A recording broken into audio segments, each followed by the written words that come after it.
Pag-uwi ni Javier mula sa abroad, hindi yakap ang sumalubong kundi isang bahay na walang asawa at mga anak na iniwan sa utang at panganib. Nang matuklasan niyang ang sariling kaibigan ang may kinalaman sa pagkawala ng mga bata, napilitan siyang gisingin ang pagiging sundalo sa sarili. Hanggang saan dadalhin ng isang ama ang tapang para iligtas ang dugot laman niya? Ang alinsangan ng hapon sa Bulacan ay tila yakap na kay tagal hinintay ni Javier Santos.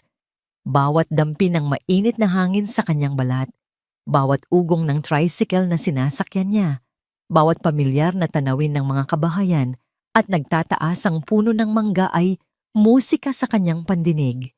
2 taon. 2 mahabang taon ng pagtitiis sa ilalim ng nakakapasong araw ng gitnang silangan, kung saan ang tanging nagpapalakas sa kanyang loob ay ang mga litrato ng kanyang pamilya at ang pangarap ng araw na ito, ang kanyang pagbabalik.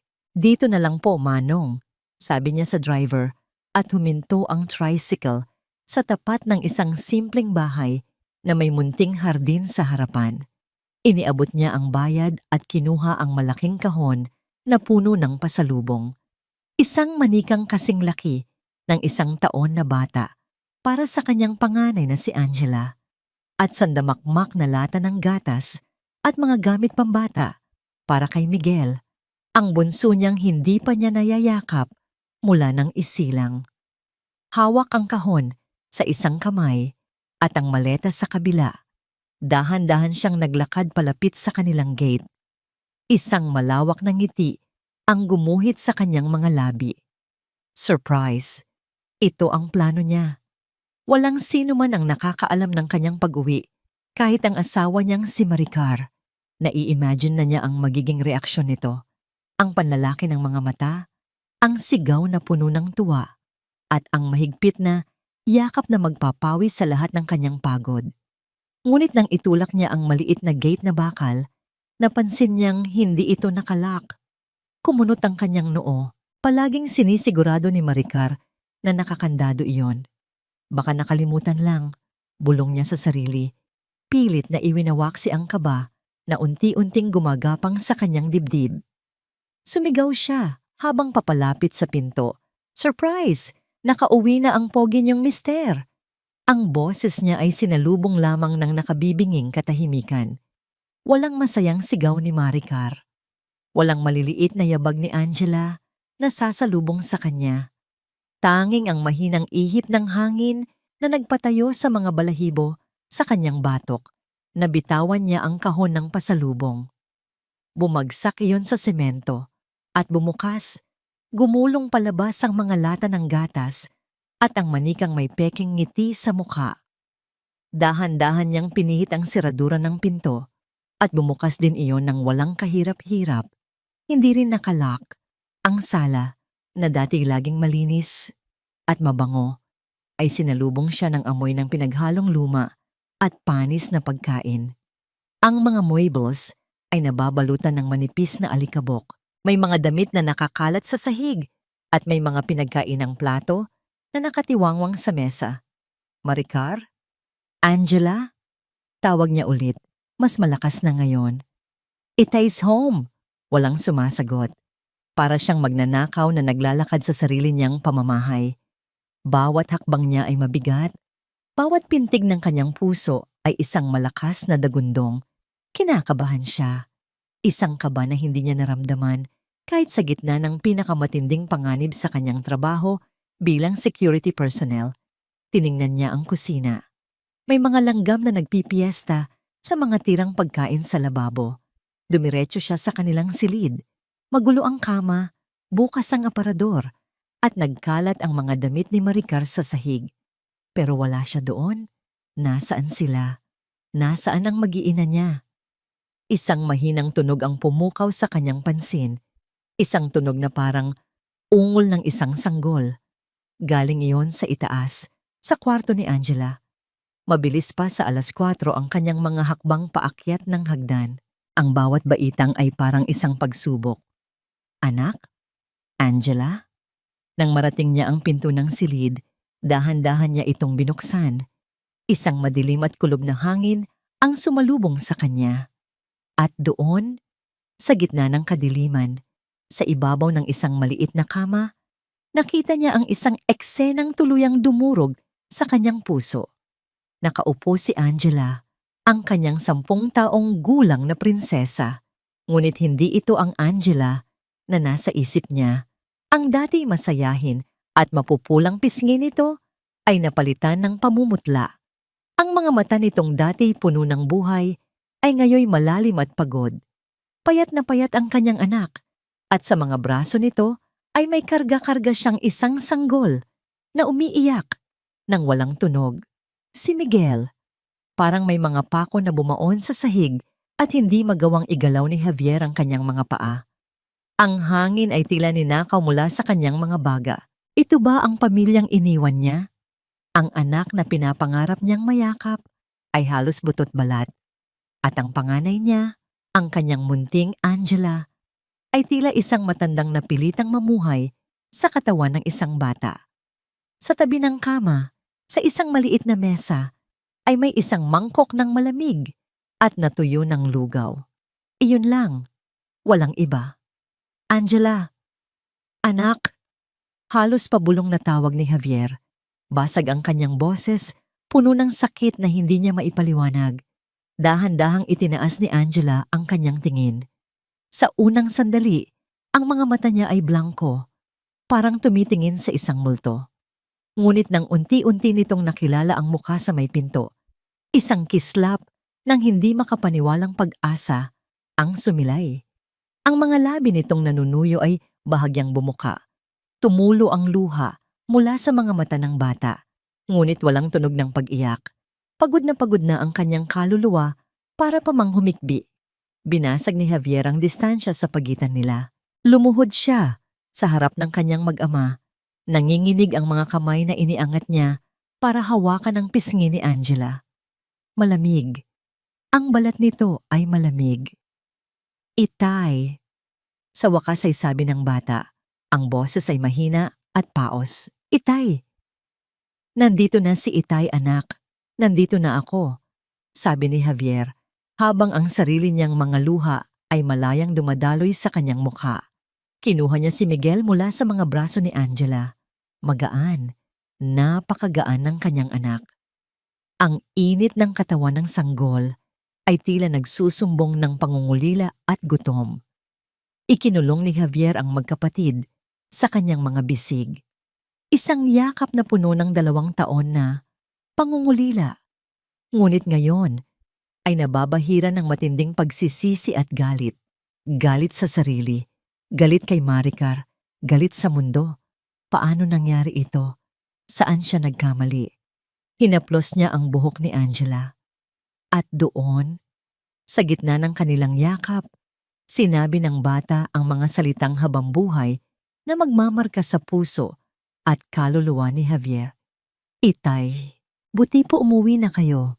Bulong nito, ang mukha ay nakasubsob sa kanyang dibdib. Wala na po kaming bigas. Ang simpleng pangungusap na yon ay mas malakas pa sa kahit anong pagsabog na narinig niya. Iyon ang katotohanan. Iyon ang bangungot.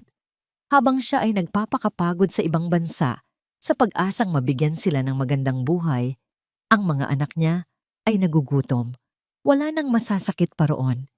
Niyakap niya sila ng mas mahigpit, naramdaman ang bawat buto sa kanilang mga munting katawan.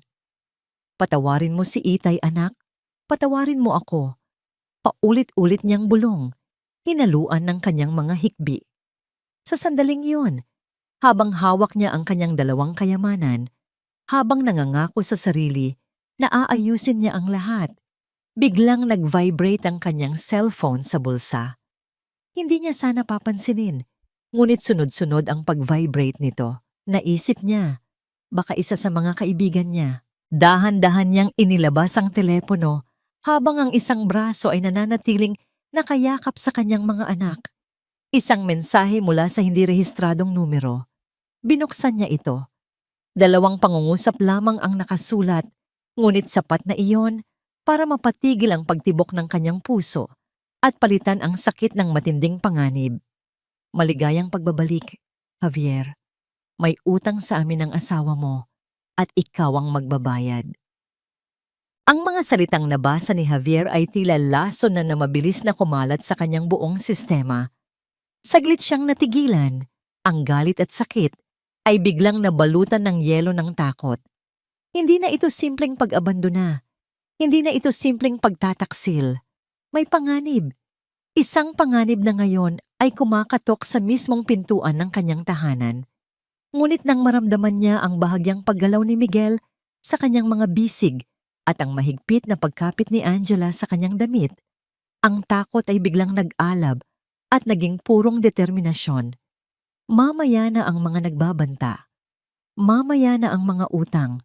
Ang mahalaga ngayon ay ang kanyang mga anak. "Halika anak," sabi niya kay Angela sa pinakamahinahon niyang boses. Itinayo niya ito at inalalayan pabalik sa kama. "Magpahinga ka muna. Magluluto si Itay."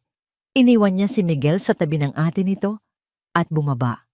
Ang unang ginawa niya ay ikinandado ang pinto sa harap at ang gate sa labas. Kahit paano, ang tunog ng pag-click ng mga seradura ay nagbigay sa kanya ng panandaliang kapayapaan. Ang sumunod na 2 oras ay ginugol ni Javier sa pagiging isang ama at ina. Pinaliguan niya ang kanyang mga anak, pinakain si Miguel ng gatas na dala niya, at ipinagluto si Angela ng mainit na sopas. Bawat subo ng bata ay tila isang maliit na tagumpay para kay Javier. Nakikita niya kung paano unti-unting bumabalik ang kulay sa mga pisngi nito. Sa bawat pag-aalaga niya, sa bawat paglilinis sa kanilang mga katawan, ay tila hinuhugasan niya na rin ang bakas ng kapabayaan ni Maricar.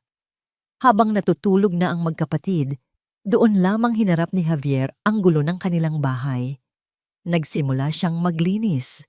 Ang bawat basurang pinupulot niya, bawat maruming platong hinuhugasan niya, ay parang isang dagok sa kanyang dibdib.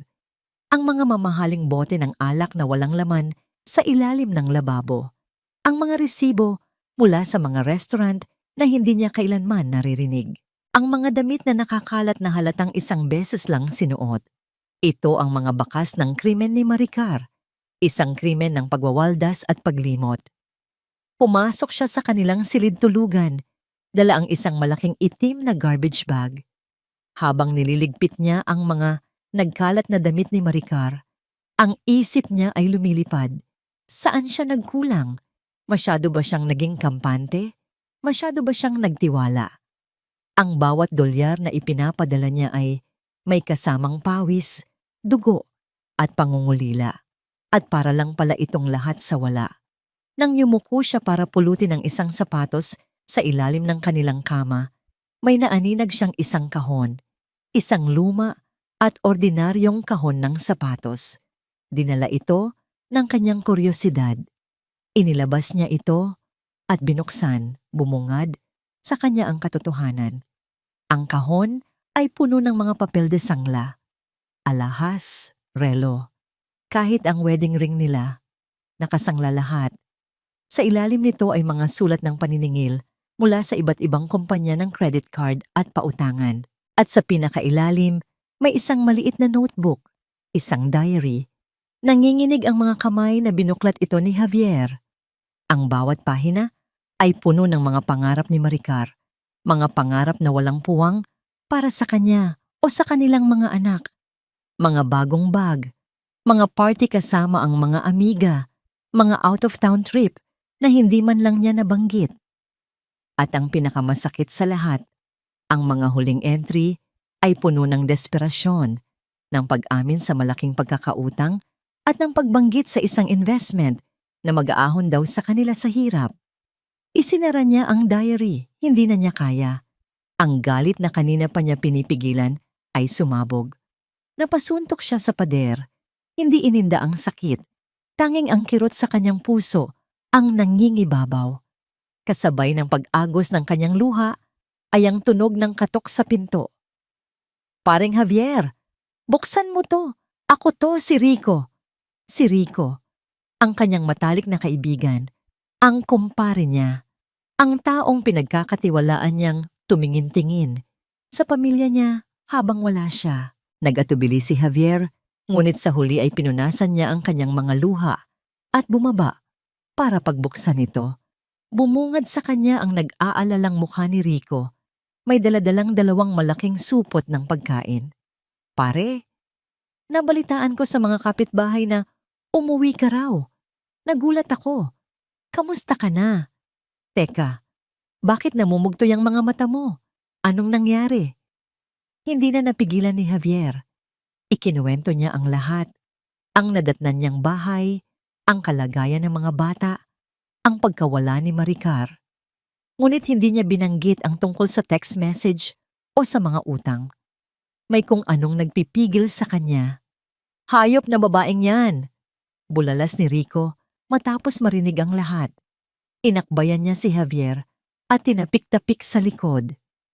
Hindi ko akalain pare, ang huling pag-uusap namin, mukha namang okay siya. Napakagaling magtago ng problema. Kawawa naman ang mga bata. Umupo sila sa sala at inilatag ni Rico ang mga pagkain, pritong manok, pansit at kanin. Kumain ka muna pare, kailangan mo ng lakas. Habang kumakain, si Rico ay hindi tumigil sa pagpapakita ng simpatiya. Siningit niya ang mga kwento tungkol sa pagiging gastadora at mahina sa tukso ni Maricar, na para bang kinukumpirma nito ang mga hinala ni Javier. Pinalalabas niyang biktima rin si Javier ng isang babaeng walang utang na loob. Huwag kang mag-alala pare, sabi ni Rico habang pinupunasan ang sarili niyang pekeng luha. Hindi kita pababayaan, tutulungan kitang hanapin si Maricar at pananagutin siya. Gumaan ang pakiramdam ni Javier. Sa gitna ng lahat ng kaguluhan, may isang taong handang dumamay sa kanya. Isang tunay na kaibigan. Ngunit habang nag-uusap sila, muling nagring ang telepono ni Javier. Numero ulit na hindi rehistrado. Sinagot niya ito at inilagay sa loudspeaker. Javier Santos, sabi ng isang malamig at magaspang na boses sa kabilang linya.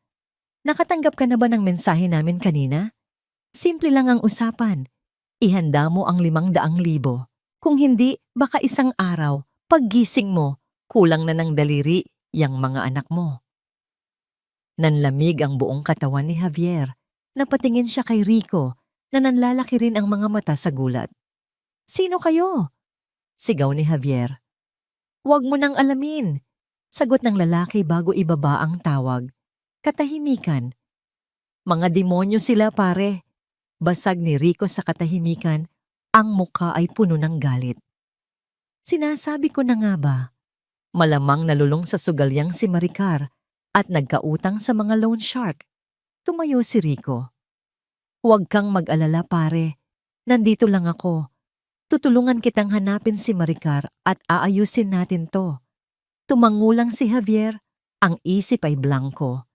Hinatid niya si Rico sa pinto at pinasalamatan ito ng paulit-ulit. Walang anuman yon pare, pamilya tayo, sabi ni Rico bago tuluyang umalis. Habang pinagmamasdan ni Javier ang papalayong kaibigan, isang bahagyang ngiti ng pasasalamat ang gumuhit sa kanyang labi. Ngunit kung nakita lang sana niya ang nangyari nang tumalikod si Rico. Sa dilim ng kalsada, kung saan hindi na siya abot ng ilaw mula sa poste, ang nag-aalalang mukha nito ay dahan-dahang naglaho at napalitan ng isang ngiting tuso at misteryoso. Isang ngiti ng isang taong perpektong naisakatuparan ng kanyang plano. Lumipas ang magdamag, nadilat ang mga mata ni Javier. Bawat kaluskos sa labas, bawat tahol ng aso sa di kalayuan ay nagpapatindig sa kanyang mga balahibo. Ang sofa sa sala ang nagsilbi niyang higaan. Ang kanyang katawan ay nakaharap sa pinto, handa sa anumang hindi inaasahang bisita. Ang dating sundalo sa loob niya ay muling nabuhay, hindi para sa bayan, kundi para sa dalawang natutulog na anghel sa silid sa itaas. Kinabukasan, sinubukan niyang lumikha ng isang ilusyon ng normalidad. Ipinagluto niya ng masarap na almusal ang mga bata. Kinuwentuhan niya si Angela ng mga masasayang karanasan niya sa abroad. Maingat na iniiwasan ang mga paksang magpapaalala sa kanilang kasalukuyang sitwasyon. Ngunit sa likod ng kanyang mga ngiti at tawa, ang anino ng panganib ay nanatiling nakabantay. Bandang tanghali, habang pinapatulog niya si Miguel, isang malakas at walang pakundangang kalabog sa kanilang pintuan ang bumasag sa kanilang panandaliang kapayapaan. Hindi ito ordinaryong katok. Ito ay isang pagbabanta. Hoy, Javier Santos! Buksan mo to kung ayaw mong kami ang magbukas para sa'yo. Naramdaman ni Javier na nanuyo ang kanyang lalamunan. Mabilis niyang inihiga si Miguel sa kuna at sinenyasan si Angela na manatili sa loob ng silid. Huwag kang lalabas, anak. Ano man ang mangyari. Mariin niyang bilin. Dahan-dahan siyang bumaba. Ang bawat hakbang ay maingat at kalkulado. Sumilip siya sa bintana. 2 lalaking matipuno ang katawan at may mga tattoo sa braso ang nakatayo sa labas ng kanilang gate. Ang mga mukha nila ay hindi maipinta. Mga matang tila laging naghahanap ng gulo. Sila na marahil iyon. Huminga siya ng malalim bago buksan ang pinto. Anong kailangan nyo? Tanong niya. Sinisikap na panatilihing matatag ang kanyang boses. Wow! Lumabas din ang OFW na matapang. Sabi ng isa. Isang mapanuyang ngiti ang gumuhit sa labi nito. Kami ang kailangan mo. O mas tamang sabihin, kailangan namin ang pera mo. Itinulak nila ang pinto at walang paalam na pumasok sa loob. Ang isa ay naupo sa kanyang sofa na parang hari. Ipinatong ang maruruming sapatos sa maliit na mesa. Ang isa naman ay nagsimulang maglakad-lakad. Hinahaplos ang kanilang mga gamit na para bang sinusuri kung ano ang maaaring ibenta.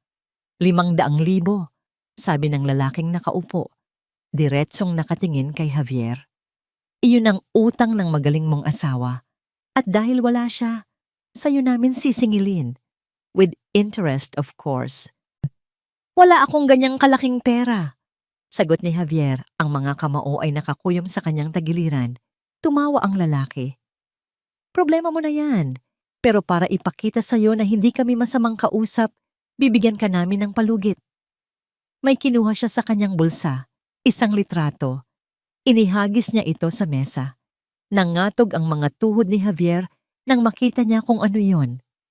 Isang litrato ni Angela at Miguel na natutulog. Kuha mula sa bintana ng silid ng mga bata. Kailan ito nangyari? Pinagmamasdan na pala nila ang kanyang pamilya.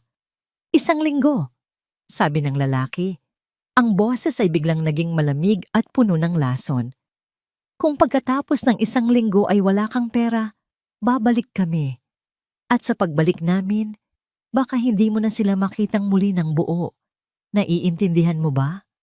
Sa sobrang galit, hindi na nakapagpigil si Javier. Huwag na huwag niyong idamay ang mga anak ko dito. Sigaw niya.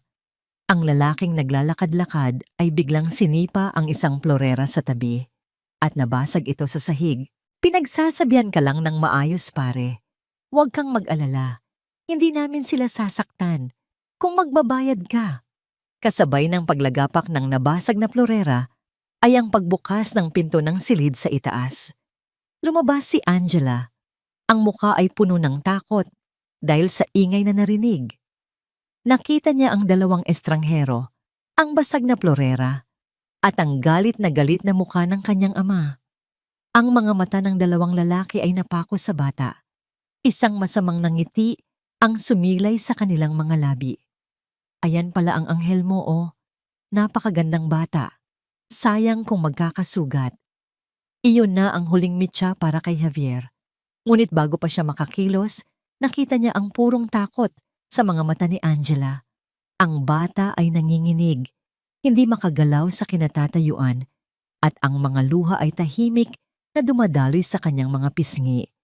Tumakbo ito pababa at yumakap ng mahigpit sa kanyang mga binti. Ang munting katawan ay nanginginig. Itay, sino po sila? Hikbin ito. Yumuko si Javier at binuhat ang anak. Niyakap niya ito ng mahigpit na para bang kaya nitong protektahan ng bata mula sa lahat ng kasamaan sa mundo. Hinarap niya ang mga lalaki. Ang kanyang mga mata ay nag-aapoy sa galit. Umalis na kayo. Ngayon din. Nagkibit-balikat lang ang dalawa. Tandaan mo 1 linggo? Sabi ng isa bago sila tumalikod at naglakad palabas. Nang marinig niya ang pagsara ng gate, doon lang lumabas ang pinipigil na hininga ni Javier. Naramdaman niya ang panginginig ng buong katawan ni Angela.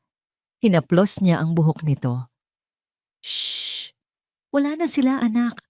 Ligtas na tayo. Nandito na si Itay. Matapos niyang mapakalma at mapatulog muli si Angela, bumalik si Javier sa sala. Dinampot niya ang mga basag na piraso ng florera, ngunit habang ginagawa niya yon, ang kanyang pag-iisip ay hindi na sa paglilinis. Ang takot na kanina'y nararamdaman niya ay napalitan ng isang bagay na mas matindi, isang malamig at matigas na determinasyon. Tumayo siya at humarap sa salamin. Ang nakita niya ay hindi na lang isang amang pagod at nasasaktan. Nakita niya ang refleksyon ng isang sundalong sinanay sa digmaan. Ngunit ngayon, ang kanyang battlefield ay ang sarili niyang tahanan. Ang kanyang misyon ay hindi na para ipagtanggol ang isang bansa, kundi ang buhay at kinabukasan ng kanyang 2 anak. Hindi siya tatakbo, hindi siya magtatago, lalaban siya. Kinuha niya ang kanyang telepono. Iisang tao lang ang pumasok sa kanyang isip na maaari niyang pagkatiwalaan. Dinial niya ang numero ni Rico. Pare, sabi ni Javier nang sagutin nito ang tawag. Ang boses ay nanginginig sa pinaghalong galit at desperasyon. Pumunta sila dito. Yung mga naniningil. Pinagbantaan nila ang mga anak ko, pare. Tinakot nila si Angela. Ano? Mga walang hiya talaga. Sagot ni Rico sa kabilang linya. Ang boses ay puno ng pagkagulat at galit. Okay lang ba kayo? Papunta na ako dyan ngayon din. Salamat pare. Salamat talaga. Sabi ni Javier. Isang maliit na bahagi ng kanyang bigat ang nabawasan. Walang problema. Darating ako. Sabi ni Rico. Bago ibinaba ang tawag, ibinaba ni Rico ang kanyang telepono.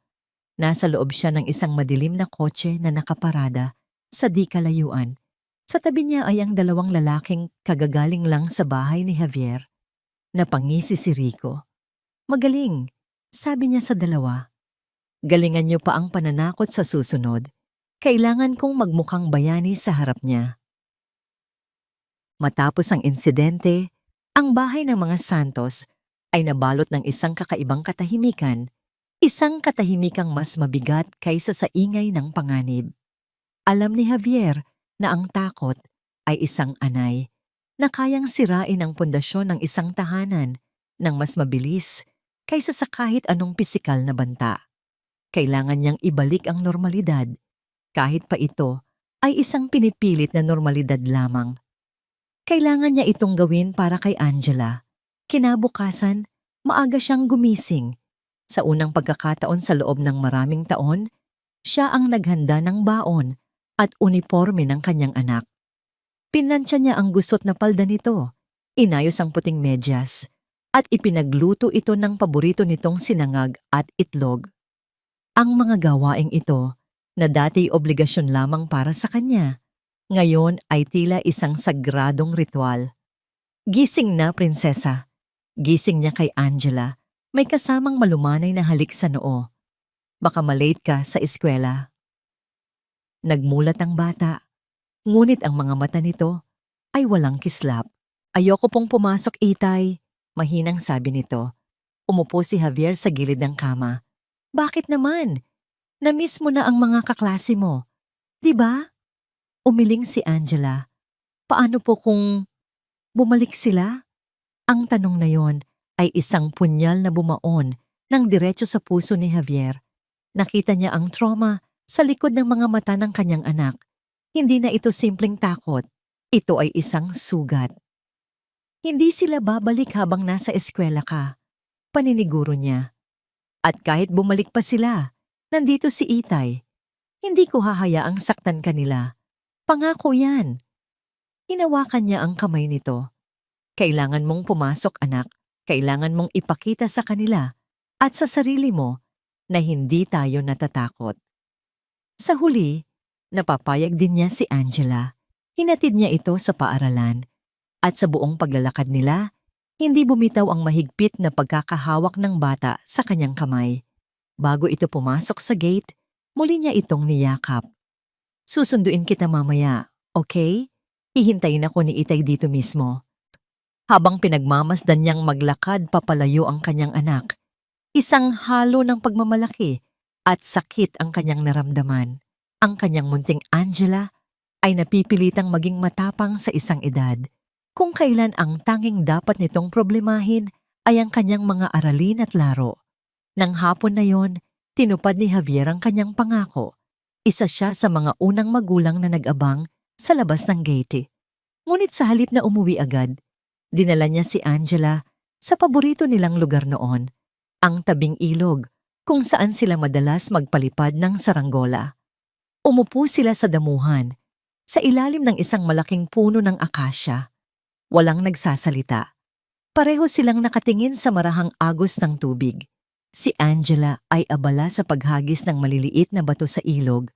Ang bawat pagbagsak nito sa tubig ay lumilikha ng mga alon na unti-unting naglalaho.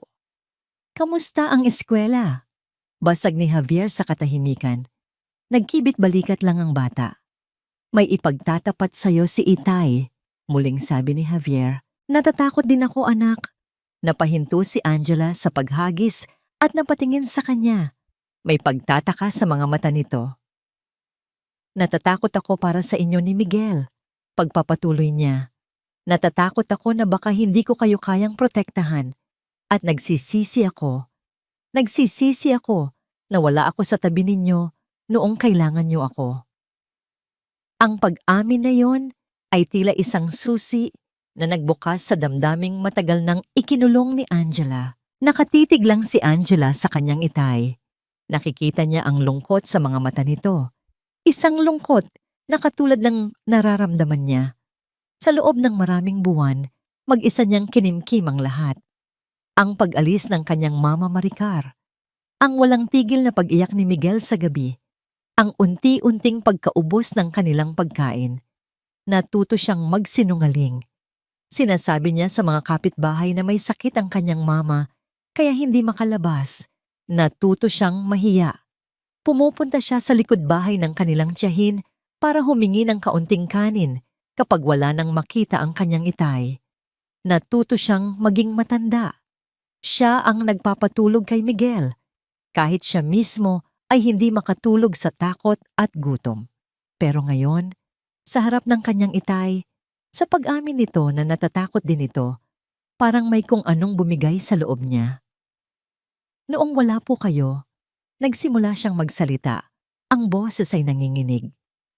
Laging umiiyak si Miguel sa gabi. Nauubusan na po kami ng gatas. Kaya po tubig na may asukal na lang ang pinapainom ko sa kanya. Bawat salita ay isang tinik na binubunot mula sa kanyang dibdib. Sabi po ni Mama Maricar, aalis lang daw po siya sandali. Bibili daw po siya ng maraming pagkain pero hindi na po siya bumalik. Pagkatapos po, may mga dumating na lalaki. Kinukuha po nila yung TV natin, yung ref.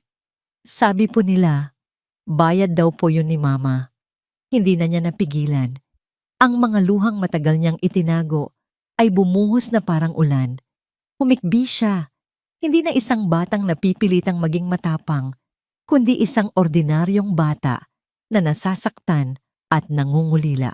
Walang nagawa si Javier kundi ang yakapin ang kanyang anak. Ang bawat salita ni Angela ay isang kutsilyong humihiwa sa kanyang puso. Ang bigat ng pagsisisi ay halos magpaguho sa kanya. Ang lahat ng sakripisyo niya ay nawalan ng saysay. Nabigo siya. Nabigo siya bilang isang ama. Hinigpitan niya ang kanyang yakap. Patawad, anak. Patawad. Iyon lang ang paulit-ulit niyang naisatinig. Hinayaan niyang umiyak si Angela hanggang sa maubos ang mga luha nito. At sa pagitan ng mga hikbi, May isang pangako siyang binitiwan hindi lang sa kanyang anak, kundi sa kanyang sarili. Hindi na ulit mangyayari yon, anak, sabi niya, habang hinahaplos ang buhok nito. Hinding-hindi na kita iiwan. Hinding-hindi na ulit tayo magugutom. Tayong tatlo na lang at poprotektahan ko kayo kahit anong mangyari. Pangako yan ng itay. Nang mga sandaling iyon, sa ilalim ng puno ng akasya, habang papalubog ang araw, isang bagong ugnayan ang nabuo sa pagitan ng mag-ama. Isang ugnayang isinilang mula sa sakit at pinagtibay ng isang pangako. Alam ni Javier na mahaba pa ang kanilang lalakbayin para tuluyang maghilom, ngunit ang araw na ito, ang unang hakbang. Habang naglalakad sila pauwi, hawak muli ang kamay ng isa't isa. Biglang nagring ang telepono ni Javier. Isang numero na hindi pamilyar. Ngunit hindi rin ito ang numerong nagbanta sa kanya. Dahil sa isang hindi maipaliwanag na kutob, sinagot niya ito. Hello? Sino to? Si Javier Santos ba ito? Tanong ng bang isang babae sa kabilang linya. Ang boses ay mababa at tila takot. Kaibigan ako ni Maricar. Alam ko kung nasaan siya. Pero kailangan mong mag-ingat. Delikado ang sitwasyon niya. Magkita tayo. Sa Paradise Motel, sa kabilang bayan. Ang paglalakbay ni Javier patungo sa kabilang bayan ay puno ng mga nag-uumpugang emosyon. Isang parte niya ang gustong manakit. Ang gustong isumbat kay Maricar ang bawat araw ng paghihirap ng kanilang mga anak. Ngunit may isang parte rin sa kanya, isang maliit at halos di na marinig na boses mula sa nakaraan na nagtatanong, anong nangyari sa'yo, mahal? Ibinilin niya muna ang mga bata sa isang pinagkakatiwalaang kapitbahay, si Aling Nena, na may utang na loob sa kanya. Sa bawat kilometrong nilalakbay ng tricycle, palayo sa kanyang mga anak, ay tila lalong bumibigat ang kanyang dibdib. Ang Paradise Motel ay kabaligtaran ng pangalan nito. Ito ay isang lugar na tila pinagtataguan ng mga taong ayaw matagpuan. Ang pintura sa mga pader ay natutuklap na, at ang hangin ay may amoy ng pinaghalong yosi at murang panlinis. Nahanap niya ang room 143. Huminto siya sa tapat ng pinto, huminga ng malalim, at kumatok. Ilang sandali pa, dahan-dahang bumukas ang pinto. Isang siwang lang muna na para bang takot sa kung sino ang nasa labas. At mula sa siwang na yon, sumilip ang isang pares ng matang pagod at puno ng takot. Nang makilala siya nito, bumukas ng tuluyan ng pinto. Si Maricar. Ngunit hindi ito ang Maricar na kanyang asawa. Ang babaeng nasa harap niya ay isang anino na lamang nito. Ang dati alagang-alaga nitong buhok ay magulo at walang buhay. Ang katawan nitong dati hinahangaan ay payat na payat sa ilalim ng isang lumang t-shirt at shorts. Ang makinis nitong kutis ay napalitan ng pamumutla. Javier? Bulong nito. Ang boses ay garalgal. Para itong nakakita ng multo. Pumasok si Javier sa loob at ang amoy ng pinaghalong alak at hindi mahugasang damit ang sumampal sa kanyang mukha. Masahol pa ito sa ayos ng kanilang bahay. Ang kwarto ay maliit at makalat. May mga bote ng beer sa sahig at mga balat ng chichirya sa tabi ng kama. Ito ang naging pugad ng babaeng minsan ay nangako sa kanya ng habang buhay. Javier, magpapaliwanag ako, sabi ni Maricar. Ang mga luha ay nagsisimula ng mamuo sa kanyang mga mata. Patawarin mo ako. Naloko lang ako. Lumapit ito sa kanya. Akmang yayakapin siya. Ngunit umatras si Javier. Ang bawat pulgada ng kanyang katawan ay isinisigaw ang pagtataksil. Naloko? Ulit ni Javier. Ang boses niya ay malamig at walang emosyon. Sino ang naloko, Maricar? Ako? O ikaw? Sa sarili mo? Doon na bumuhos ang mga luha ni Maricar. Humagulgol ito na parang isang batang nahuli sa kasalanan. Niyugyog ang mga balikat sa tindi ng pag-iyak. May nag-alok sa akin ng investment, Javier. Isang business partner. Kwento niya sa pagitan ng mga hikbi. Sabi niya, madodoble daw ang pera natin sa loob lang ng ilang buwan. Ginawa ko lang naman yon para sa kinabukasan ng mga bata. Para hindi mo na kailangang bumalik sa abroad. Para magkasama-sama na tayo. Business partner? Tanong ni Javier. Ang bawat kataga ay may bahid ng pagdududa. Anong business partner, Maricar? At anong pera ang ginamit mo? Ang perang ipinapadala ko buwan-buwan para sa pagkain at gatas ng mga anak ko. Naniwala ako sa kanya, Javier. Naniwala ako. Sigaw ni Maricar. Ang boses ay puno ng desperasyon. Pero niloko niya ako. Kinuha niya lahat. Pati ang mga alahas na isinangla ko. Lahat. At nang subukan ko siyang singilin, pinagbantaan niya ako. Sabi niya, papatayin niya ako kapag nagsalita ako. Papatayin niya tayong lahat. Ang kwento niya ay puno ng awa. Sa isang saglit, isang napakaliit na hibla ng habag ang kumislot sa puso ni Javier. Nakita niya ang babaeng minahal niya, mahina, nalilito, at ngayon ay biktima. Ngunit sa isang iglap, ang imahe ni Angela na payat at pagod at ang alaala ng kanyang mga salita, wala na po kaming bigas, ay sumunog sa hibla ng habag na yon at pinalitan ito ng nagbabagang galit. At ang mga anak mo? Mariing tanong ni Javier. Ang boses niya ay bumaba, naging kalmado sa isang paraan na mas nakakatakot pa kaysa sa pagsigaw. Habang nagtatago ka dito sa lungga mo, sa takot mo, naisip mo ba ang mga anak mo, Maricar? Naisip mo ba si Angela na nag-aalaga sa kapatid niyang sanggol na siya mismo ay dapat inaalagaan? Naisip mo ba na tubig na may asukal na lang ang iniinom ni Miguel dahil naubos mo ang pambili ng gatas? Bawat salita niya ay isang sampal na hindi nakikita.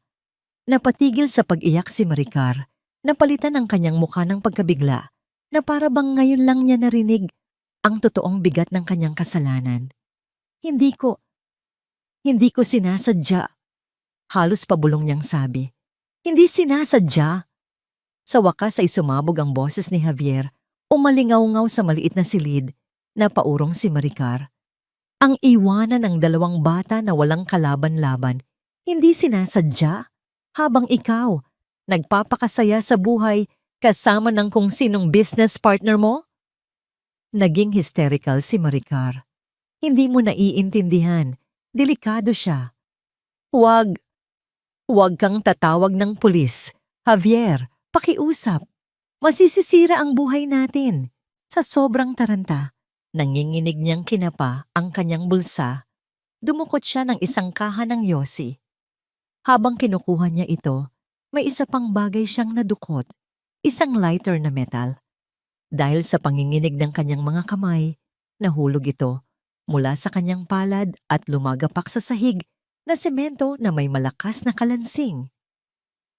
Automatikong napatingin doon si Javier, isang pilak na lighter, istilong Zippo, at malinaw na nakaukit sa gitna nito sa isang eleganteng sulat ang isang malaking letra, R.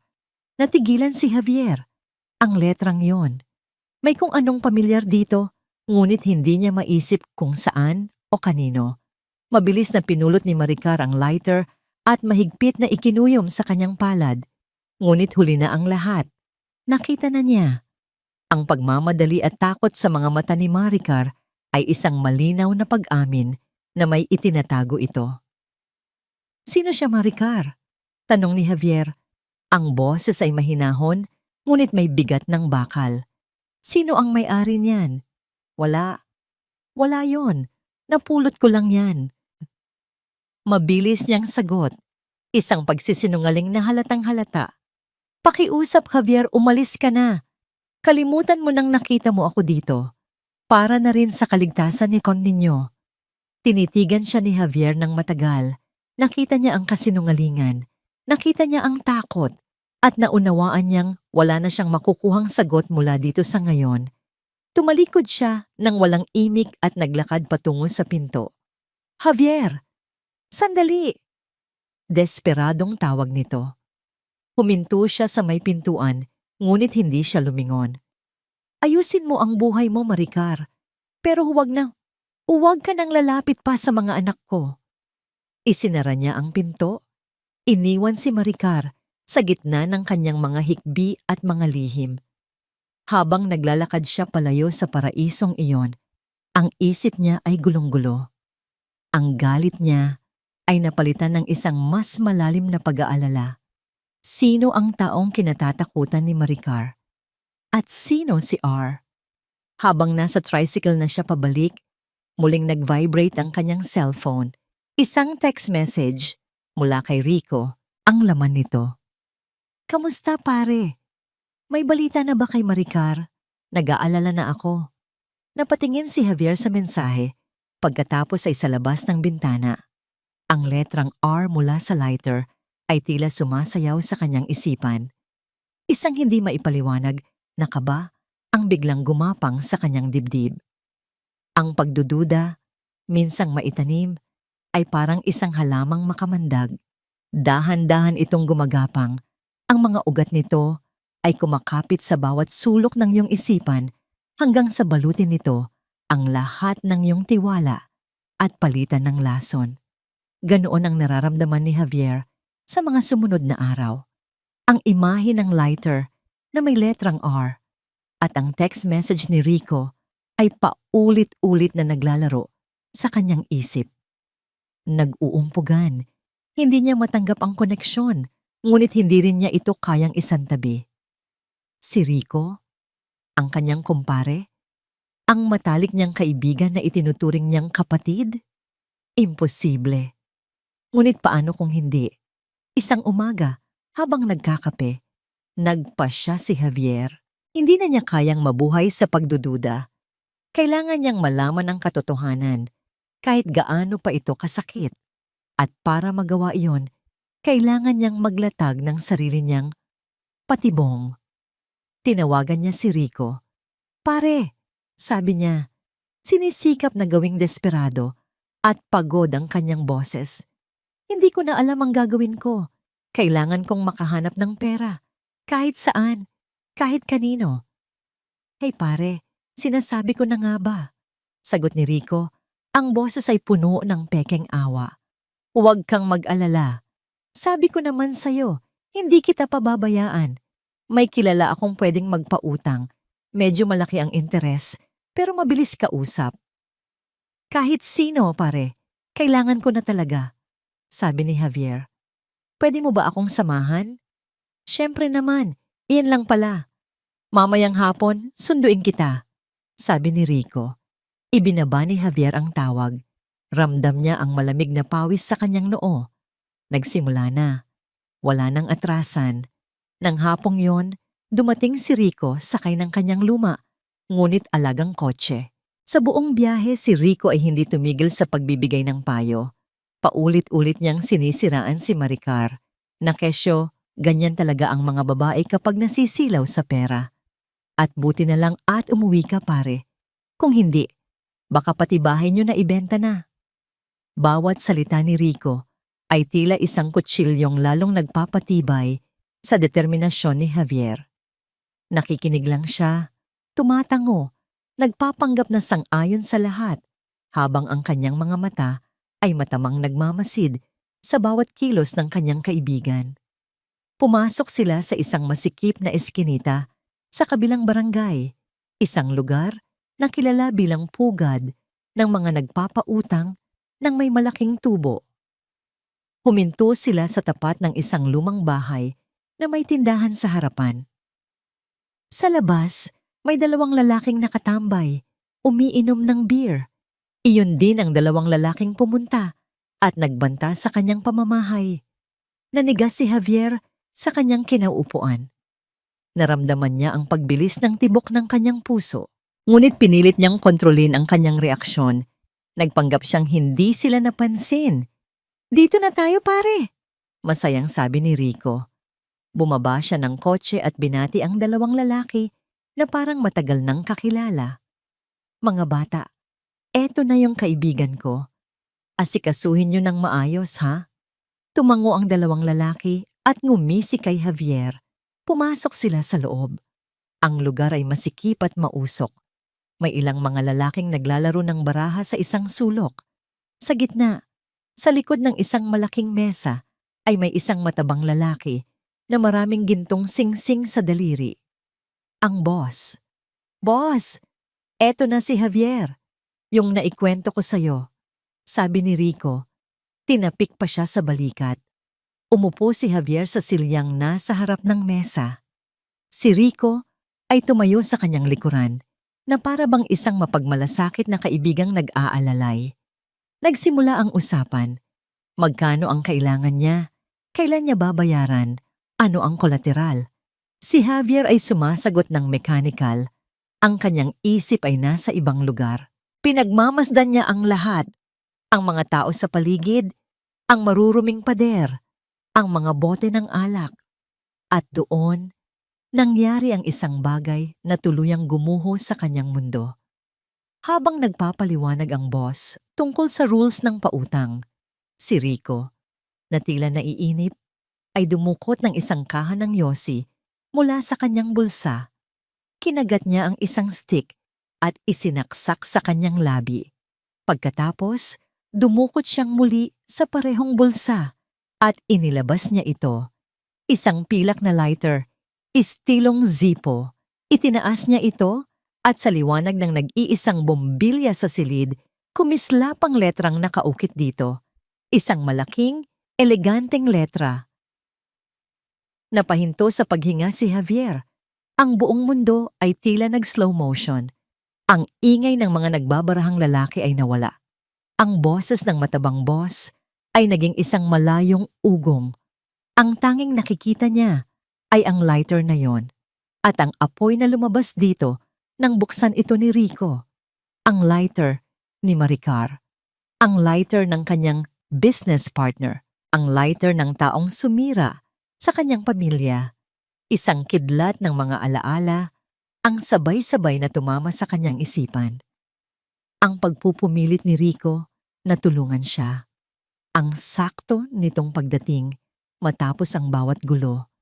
Ang mga payo nitong laging naglalagay kay Maricar sa masamang ilaw. Ang pagiging pamilyar nito sa mga nagbabanta sa kanya. Lahat ay nagkabit-kabit. Si Rico.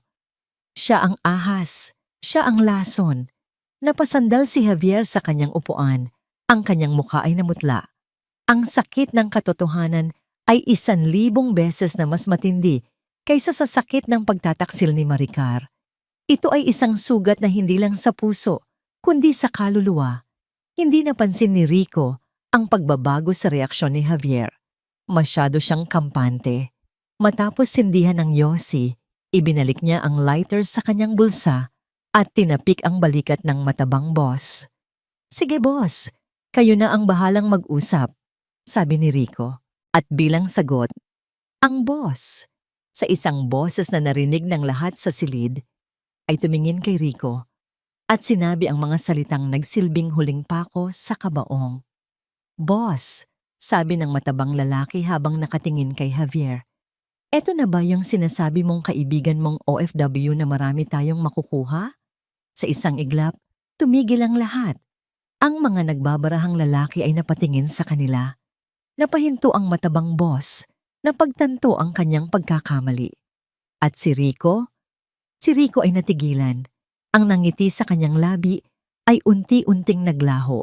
Dahan-dahan siyang lumingon kay Javier at sa unang pagkakataon, nakita niya ang apoy sa mga mata ng kanyang kaibigan. Hindi na apoy ng pasasalamat, kundi apoy ng purong pagkamuhi. Nahuli na siya. Ang katahimikang bumalot sa silid ay mas matindi pa sa pinakamalakas na sigaw.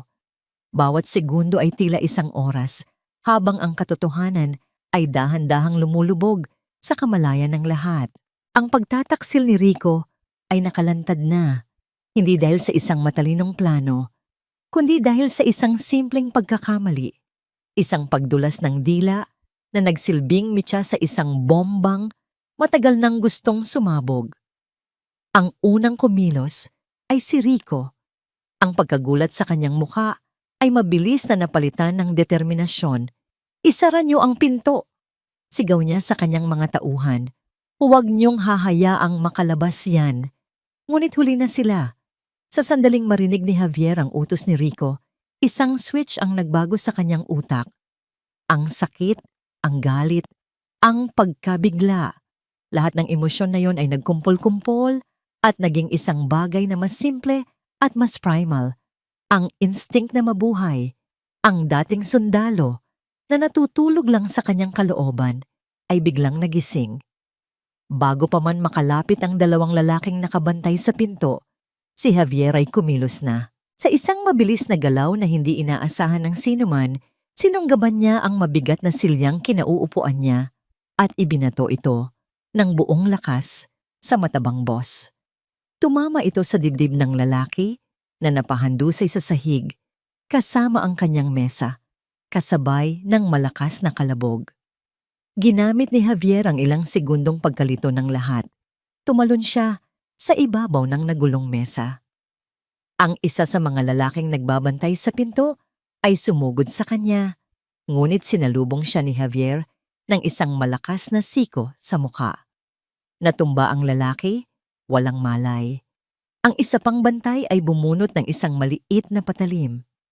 Sumugod ito kay Javier, ngunit ang mga kamay ng dating sundalo ay mas mabilis. Sinalag niya ang braso ng lalaki, pinihit ito sa isang anggulong hindi natural at narinig ang isang malutong na tunog ng nabaling buto. Bumitiw sa pagkakahawak sa patalim ang lalaki kasabay ng isang agaw buhay na sigaw. Isang sipa sa tiyan mula kay Javier ang tuluyang nagpatumba rito. Dalawa na ang bagsak. Ang mga natitirang lalaki sa silid na kanina'y abala sa pagbabara ay nagulat sa bilis ng mga pangyayari. Ngayon ay sabay-sabay silang tumayo, handang sumaklolo. Ano pang tinatanga-tanga nyo? Kunin nyo siya! Umalingaw-ngaw ang galit at natatarantang boses ni Rico. Ngunit ang target nila ay hindi na isang ordinaryong OFW na biktima. Ang kaharap nila ngayon ay isang ama na ginising ang natutulog na demonyo sa kanyang loob.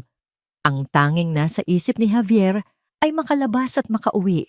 Angela, Miguel, ang kanilang mga pangalan ay isang mantra na nagbibigay lakas sa kanya. Sinunggaban niya ang isang bote ng beer mula sa mesa at ipinukpok ito. Ang basag na dulo ay naging isang pansamantalang sandata. Hinarap niya ang mga papalapit na tauhan ni Rico. Hindi siya naghintay na sugurin siya. Siya ang sumugod. Ginamit niya ang gulat at takot ng kanyang mga kalaban. Mabilis ang kanyang mga galaw. Bawat isa ay may layunin, hindi para manalo sa isang away, kundi para makalikha ng daan palabas. Isang saksak sa braso, isang sipa sa tuhod, isang tulak na nagpabagsak sa dalawang lalaki na parang mga domino. Sa gitna ng kaguluhan, nakita niyang papalapit na sa kanya si Rico. Hawak ang isang piraso ng kahoy na nabaklas mula sa nasirang silya. Nagtama ang kanilang mga mata. Sa mga mata ni Rico, nakita ni Javier ang purong galit at pagkasuklam. Ngunit sa mga mata ni Javier, ang nakita ni Rico ay isang bagay na mas nakakatakot. Isang blangkong determinasyon, isang pangako ng paghihiganti. Alam ni Javier na hindi niya dapat sayangin ang oras sa pagharap kay Rico. Hindi pa ito ang tamang panahon.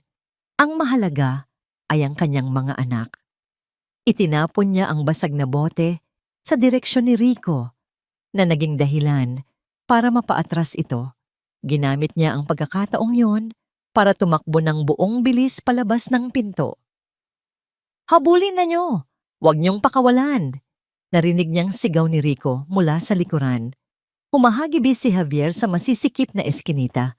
Ang kanyang paghinga ay malalim at mabilis. Narinig niya ang mga yabag ng mga humahabol sa kanya sa likuran. Pamilyar sa kanya ang ganitong pakiramdam. Ang adrenaline, ang panganib, ang pagtakbo para sa iyong buhay. Ngunit iba ngayon, dahil hindi lang buhay niya ang nakataya. Lumiko siya sa isang kanto, halos madulas sa maputik na daan. Tumahol ang mga aso. Naglabasan ang mga usisero mula sa kanilang mga bahay. Ngunit hindi niya ininda ang mga ito. Ang tanging nasa isip niya ay ang mukha ng kanyang mga anak. Ligtas ba sila? Alam kaya ni Rico kung saan sila? Ang pag-iisip pa lang na yon ay nagbigay sa kanya ng panibagong lakas. Nakarating siya sa dulo ng eskinita at lumabas sa isang pangunahing kalsada. Lumingon siya. 4 sa mga tauhan ni Rico ang humahabol pa rin sa kanya, hindi kalayuan. Kailangan niya ng paraan para makatakas. At doon, nakita niya ito. Isang jeepney na paalis na. Mabagal pa ang takbo habang nagsasakay ng mga huling pasahero. Wala nang pag-aalinlangan. Ginamit niya ang natitira niyang lakas at tumakbo ng pinakamabilis na kaya niya. Para! Para po! Sigaw niya. Nang malapit na siya, hindi na niya hinintay na huminto ang sasakyan. Sa isang malakas na talon, kumapit siya sa bakal na hawakan sa likod ng jeep at isinampa ang sarili papasok. Napasigaw sa gulat ang mga pasahero. Hingal, napaupo si Javier sa sahig ng jeep. Lumingon siya sa labas. Nakita niya ang galit na mukha ng kanyang mga humahabol na iwan sa kalsada habang papalayo ang sinasakyan niya. Pansamantala, ligtas na siya. Ngunit ang kaligtasan ay hindi nagdulot sa kanya ng kapayapaan. Isang mas malaking takot ang bumalot sa kanya. Kinuha niya ang kanyang nanginginig na cellphone mula sa bulsa. Dinial niya ang numero ni Aling Nena, ang kapitbahay na pinagbilinan niya sa mga bata. Nagring ito. 1, 2, 3. Walang sumasagot. Pakiusap. Sagutin mo. Bulong niya sa sarili. Sinubukan niya ulit. Ring, ring, ring, diretso sa voicemail. Ang adrenaline sa kanyang katawan ay napalitan ng purong, nagyayelong panik. Manong para! Sigaw niya sa driver. Bumaba siya ng jeep kahit hindi pa ito tuluyang humihinto at nagsimulang tumakbo. Malayo pa ang kanilang bahay, ngunit hindi niya ininda. Tumakbo siya na parang wala nang bukas. Bawat pagod, bawat sakit sa kanyang dibdib ay binaliwala niya. Ang tanging naririnig niya ay ang malakas na kabog ng kanyang puso at ang mga pangalan ng kanyang mga anak. Angela, Miguel, pagod, at halos hindi na makahinga. Narating niya sa wakas ang kanilang kanto. Mula sa di kalayuan, natanaw na niya ang kanilang bahay. At doon, tumigil ang kanyang mundo. Ang gate nila ay bahagyang nakaawang at ang kanilang pinto sa harap ay nakabukas ng maluwang. Walang katao-tao sa labas, walang tunog. Tanging ang nakabibinging katahimikan na nagmumula sa loob ng bahay na dapat sana ay puno ng buhay ng kanyang mga anak. Ang bawat hibla ng kalamnan sa katawan ni Javier ay nanigas. Ang pagod mula sa pagtakbo ay biglang nawala, napalitan ng isang uri ng enerhiya na isinilang mula sa purong takot. Ang nakabukas na pinto ay hindi isang imbitasyon, kundi isang hiyaw ng babala. Isang tahimik na saksi sa isang bagay na teribleng naganap. Angela! Miguel! Ang sigaw niya ay basag at desperado, umalingaw-ngaw sa tahimik na kalye. Hindi na niya ininda ang pagod. Ginamit niya ang huling lakas na natitira sa kanya at tumakbo patungo sa kanilang bahay. Ang bawat hakbang ay tila milya ang layo. Ang hangin ay tila naging malapot at mabigat, pinapahirapan ang kanyang paghinga. Pumasok siya sa loob na parang isang bagyo. Angela! Bumungad sa kanya ang isang eksenang mas masahol pa sa kanyang pinakamasamang bangungot. Ang kanilang munting sala ay winasak. Ang mga upuan ay nakatumba.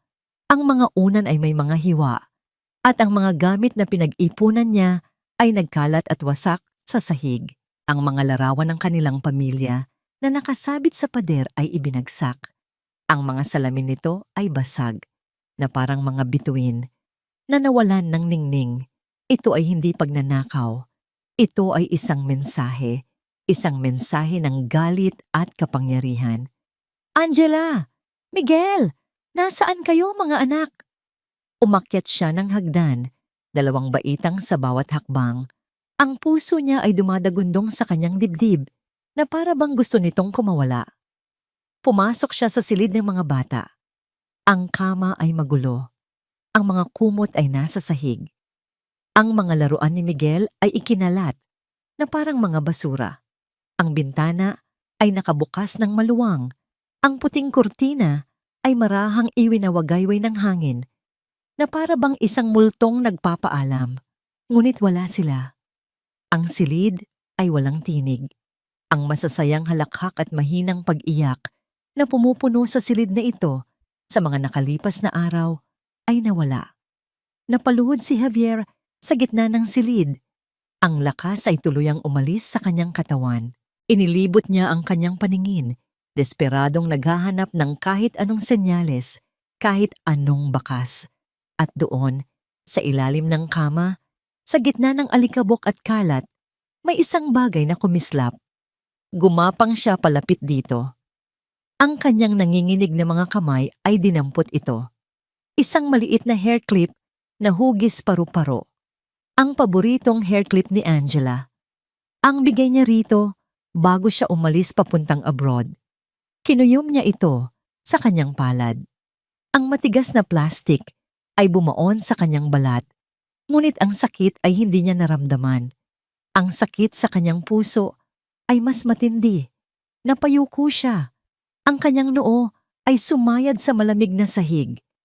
Ang mga luhang kanina pa niya pinipigilan ay bumuhos na parang isang sirang dam. Hindi na ito mga luha ng lungkot o galit. Ito ay mga luha ng isang taong nawalan ng lahat. Sa gitna ng kanyang pagtangis, isang matinis na tunog ang bumasag sa katahimikan. Isang ringtone. Napataas ang tingin ni Javier. Ang tunog ay nagmumula sa ibaba. Mabilis siyang tumayo at bumaba. Sa ibabaw ng nag-iisang mesa na nanatiling nakatayo sa gitna ng sala, may isang telepono. Hindi ito ang kanyang telepono. Isang luma at mumurahing cellphone. At ito ay tumutunog. Nanginginig niyang dinampot ito at sinagot. Hindi siya nagsalita. Javier! Javier! Javier! Sabi ng isang boses sa kabilang linya.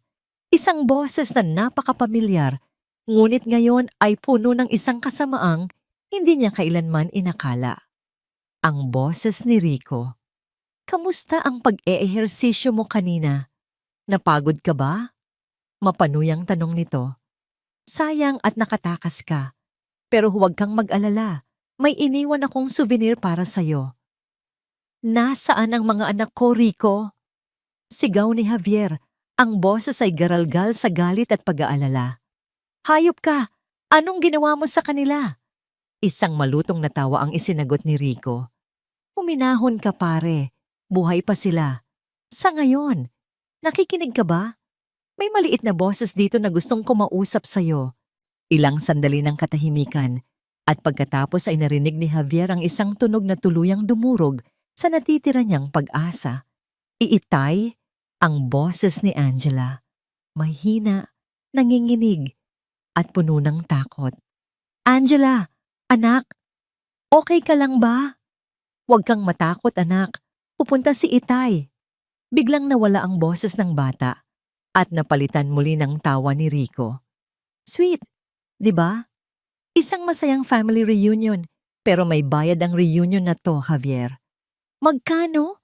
Kahit magkano ibibigay ko. Huwag mo lang sasaktan ang mga anak ko. Pakiusap. Pagmamakaawa ni Javier. Ang dating sundalong matapang ay ngayon isang amang lumuluhod. Gusto ko ang lahat, sabi ni Rico. Ang boses ay naging seryoso at malamig. Lahat ng natitira mong ipon. Yung perang inilipat mo sa bangko bago ka umuwi. Alam kong malaki yon. Ibigay mo sa akin lahat at ibabalik ko sa iyo ang mga anak mo.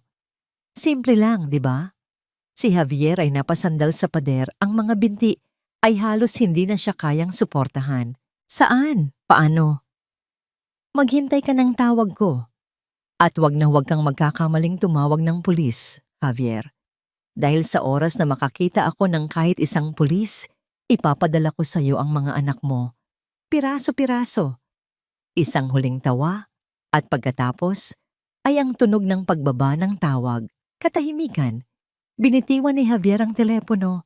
Bumagsak ito sa sahig, ngunit hindi niya narinig ang kalabog.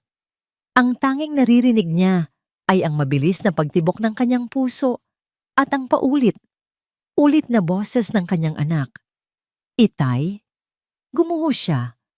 Napaupo siya sa sahig sa gitna ng mga basag na piraso ng kanyang buhay. Ang bahay na pinangarap niyang maging isang masayang tahanan ay naging isang libingan ng mga alaala. Ang kaibigang itinuring niyang kapatid ay naging isang demonyo. At ang mga anak na siyang dahilan ng kanyang paghinga ay nasa kamay ng isang halimaw. Napasigaw si Javier. Isang sigaw na walang tunog. Isang sigaw na nagmumula sa kaibuturan ng kanyang kaluluwa. Isang sigaw ng isang amang nawalan ng lahat. Ngunit bago pa siya tuluyang malunod sa kawalan ng pag-asa, sa kaibuturan ng pagkasirang yon, isang imahe ang biglang suminag sa kanyang isipan, mas maliwanag pa sa kahit anong liwanag. Ang mukha ni Angela, puno ng takot, ngunit may tiwala pa rin, noong bumulong ito sa telepono. Ang mukha ni Miguel, na mahimbing na natutulog sa kanyang mga braso, payapa, at walang kamalay-malay sa kasamaan ng mundo. Ang mga luha ay biglang tumigil. Ang nanginginig niyang mga kamay ay dahan-dahang tumigil. Ang apoy ng galit at sakit ay namatay. At ang natira ay ang baga. Isang bagang nagliliyab sa malamig at tahimik na determinasyon. Ang sundalo ay muling nagising. Dahan-dahan, tumayo siya. Ang kanyang mga binti ay mahina pa. Ngunit ang kanyang tindig ay matatag. Inilibot niya ang kanyang paningin sa wasak na sala. Hindi na ito isang tanawin ng pagkatalo. Ito ay isang paalala. Isang paalala sa kung ano ang kinuha sa kanya at kung ano ang kailangan niyang bawiin. Hindi ito ang katapusan. Ito ang simula ng digmaan. Alam niyang sinabi ni Rico na huwag siyang tatawag ng pulis. Iyon ang laro ng mga duwag, ang takutin at ihiwalay ang kanilang biktima. Ngunit si Javier ay hindi na isang biktima at si Rico, sa kabila ng kanyang kasamaan, ay isang amateur lamang, isang ahas na nag-aakalang kaya niyang talunin ang isang leon. Kailangan ni Javier ng tulong, ngunit hindi ordinaryong tulong, hindi ordinaryong pulis. Kailangan niya ng isang taong naiintindihan ng diskarte, ang panganib. Kailangan niya ng isang kapatid. Kinapa niya ang kanyang bulsa at naramdaman ang kanyang sariling cellphone. Basag ang screen, ngunit gumagana pa. May isang numero sa kanyang isip, isang numerong hindi niya kailanman malilimutan. Dinial niya ito. Ang bawat pindot ay may bigat. Hello, sagot ng isang malalim na boses sa kabilang linya. Dave? Sabi ni Javier, ang kanyang sariling boses ay halos hindi niya makilala. Kalmado, ngunit may talim. Nagkaroon ng sandaling katahimikan. Javi? Pare, ikaw ba yan? Akala ko nasa abroad ka pa. Kamusta? Pinutol siya ni Javier. Wala nang oras para sa kamustahan. Kailangan ko ng tulong mo, pare. Naramdaman niya ang pagbabago sa tono ng kaibigan mula sa masayang pagkagulat tungo sa seryosong pag-aalala. Anong problema, Javi? Nasaan ka? Huminga ng malalim si Javier. Inipon niya ang lahat ng sakit at determinasyon sa isang pangungusap. Ang mga anak ko. Kinuha nila ang mga anak ko. Ang katahimikan sa kabilang linya ay panandalian lamang, ngunit para kay Javier, sapat na yon para malaman niyang naintindihan siya ng kanyang kausap. Si Dave, Corporal David Reyes, ay hindi lang niya basta kasamahan sa serbisyo noon. Sila ay magkapatid sa gitna ng putukan, 2 taong nagtiwala sa isa't isa ng kanilang mga buhay sa isang malayong disyerto. At alam ni Javier na ang kapatirang iyon ay hindi nabubura ng panahon o distansya. Saan ka? Tanong ni Dave. Ang boses ay nagbago na. Wala na ang saya ng pagkikita. Napalitan na ng tono ng isang pulis, isang sundalo. Kalmado, kontrolado, handa. Nasa bahay ako, sagot ni Javier. Pero kailangan nating magkita. Ngayon na. Sa isang lugar na hindi tayo mapapansin. Alam ko ang isang lugar. Isang lugawan malapit sa City Hall. Bukas 24 oras, walang maghihinala doon, sabi ni Dave. Mag-ingat ka, papunta na ako. Pagkababa ng tawag, kumilos si Javier na parang isang makina. Hindi na niya ininda ang gulo sa paligid. Ang tanging mahalaga ay ang misyon. Nagpalit siya ng damit. Isinuot ang isang simpleng itim na t-shirt at maong, mga damit na hindi agaw pansin. Bago umalis, kinuha niya ang nag-iisang bagay na may halaga pa sa kanya sa bahay na yon. Ang maliit at hugis paru-parong hair clip ni Angela. Ibinulsa niya ito. Ito ang kanyang anting-anting. Ito ang kanyang paalala kung para saan at para kanino ang laban na ito. Sa isang maliit at maingay na lugawan, sa ilalim ng malamlam na ilaw ng isang bombilya, nagkita ang dalawang dating sundalo. Si Dave ay mas malaki ang katawan ngayon. Ang dating uniformeng pang-army ay napalitan ng isang simpleng polo shirt na bakat ang baril na nakasukbit sa kanyang tagiliran. Ngunit ang kanyang mga mata ay pareho pa rin, matalas, mapagmasid, at ngayon ay puno ng pag-aalala para sa kanyang kaibigan. Walang paligoy-ligoy. Inilatag ni Javier ang lahat sa ibabaw ng kanilang mesang pormika, sa pagitan ng dalawang mainit na mangkok ng lugaw na hindi nila ginagalaw. Ikinuwento niya ang bawat detalye, ang pag-uwi niya, ang kapabayaan ni Maricar, ang mga loan shark, at ang pinakamasakit sa lahat, ang pagtataksil ni Rico. Bawat salita niya ay matigas at walang emosyon, na para bang nagbibigay siya ng isang situation report sa kanyang commanding officer. Ngunit ang paraan ng pagkakakuyom niya sa kanyang kamao sa ilalim ng mesa ay nagsasabi ng ibang kwento. Isang kwento ng nagbabagang galit. Si Dave ay nakinig lang, hindi nagsasalita. Paminsan-minsan ay tumatango. Nang matapos si Javier, huminga siya ng malalim. Hayop! Iyon lang ang tanging salitang lumabas sa bibig ni Dave. Kilala ko ang grupo na yan. Matagal na naming minamanmanan, pero napakatuso. At itong si Rico, siya pala ang utak. Anong gagawin na natin, Dave? Tanong ni Javier. Hindi tayo pwedeng basta-basta sumugod. Hawak nila ang mga anak ko. Tama ka, sabi ni Dave. Ang utak pulis niya ay gumagana na. Kinuha niya ang kanyang cellphone at nagbukas ng isang mapa ng kanilang lugar. Hindi sila pwedeng magtago sa lugar na maraming tao. Kailangan nila ng isang lugar na isolated, madaling bantayan, at may madaling labasan. May ideya ka ba kung saan? Nag-isip si Javier. Noong mga bata pa kami ni Rico, may paborito kaming taguan. Isang lumang bodega, malapit sa ilog, sa dulo ng bayan. Matagal nang abandonado. Agad na hinanap ni Dave ang lokasyon sa mapa. Nag-zoom in siya. Perpekto para sa kanila. Isang pasukan, isang labasan. Malapit sa ilog, para sa alternatibong pagtakas. Malamang nandoon nga sila. Doon, sa ibabaw ng malagkit na mesa ng lugawan, binuo nila ang plano. Hindi ito isang plano ng pulis, kundi isang plano ng dalawang sundalo. Ganito ang gagawin natin, sabi ni Dave. Ang kanyang boses ay mahina, ngunit puno ng awtoridad. Makikipaglaro tayo sa kanila. Papayag ka sa gusto nila. Sasabihin mong ibibigay mo ang pera. Pero wala akong ganoong kalaking pera, sabi ni Javier. Hindi nila kailangang malaman yan, ngiti ni Dave. Gagawa tayo ng ransom money. Pera-perahan na may totoong pera sa ibabaw. Ang mahalaga ay ang bag. Dinala ni Dave si Javier sa kanyang hindi markadong sasakyan. Mula sa ilalim ng upuan, naglabas siya ng isang maliit na itim na bag. Sa loob nito ay mga gamit na pang-espiya. Kumuha siya ng isang maliit na bagay na kasing laki lang ng isang butones. GPS tracker, itatago natin to sa ilalim ng bag ng pera, paliwanag ni Dave. At ito, sabi niya, habang inaayos ang isang maliit na mikropono sa ilalim ng kwelyo ng t-shirt ni Javier, para marinig namin ang lahat. Huwag kang mag-alala, Javi. Ang buong team ko ay naka-standby. Hindi ka namin papabayaan. Tumingin si Javier sa mga mata ng kanyang kaibigan. Isa lang ang pakiusap ko, Dave, ang mga anak ko.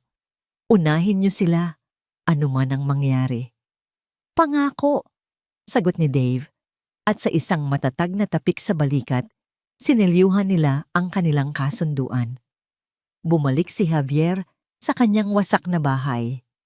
Umupo siya sa gitna ng sala, hawak ang teleponong iniwan ni Rico. Oras na.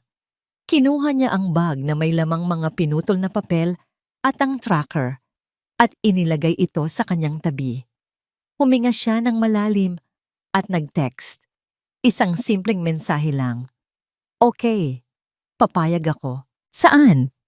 Ilang minuto lang ang lumipas na para kay Javier ay isang walang hanggan. Tumunog ang telepono. Isang text message mula kay Rico. Matalinong desisyon. Yung lumang bodega sa tabi ng ilog, alam mo kung saan yon.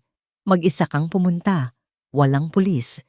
Pag nakuha ko na ang pera, sasabihin ko sa'yo kung saan mo pupulutin ang mga anak mo. May 1 oras ka, ngayon na. Ipinakita ni Javier ang mensahe kay Dave sa pamamagitan ng kanyang sariling cellphone. Ang sagot ni Dave ay mabilis. Nakatanggap.